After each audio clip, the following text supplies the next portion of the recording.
Meu Deus, em nome de Jesus, estamos aqui, meu Pai, diante deste mar, Senhor, aonde, meu Pai, em nome de Jesus, nós estamos aqui orando, Senhor, e determinando, Senhor, a vitória do Teu povo, a vitória da Tua igreja. Vocês que estão me ouvindo aqui, eu estou aqui no mar da Undina, às 8h30 da manhã, louvado seja Deus, para determinar sua vitória. Você que está no propósito firme, né?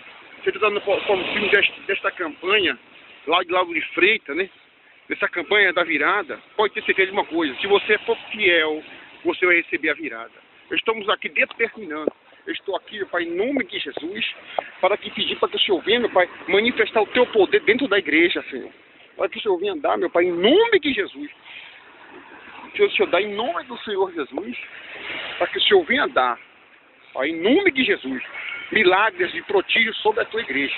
E eu te peço, Espírito Santo, em nome de Jesus, abençoa, Senhor, o lar, a casa, a família desta pessoa. E você está com esse propósito firme, Senhor. Então a vida do Bispo Sandro, Senhor, nas Tuas mãos. Então a vida, meu Pai, do pastor Adilson. Então a vida daqueles que estão, Pai, determinando com a Tua obra. Senhor, levanta dizimista, obreiro para a Tua obra. Ó, meu Pai, eu estou aqui ministrando essa palavra aqui, meu Pai, em nome de Jesus, aqui neste mar. Eu determino, Senhor, em nome de Jesus, eu amo da Tua filha, meu Pai, que estava no hospital com Teu Pai, na hora de maltês.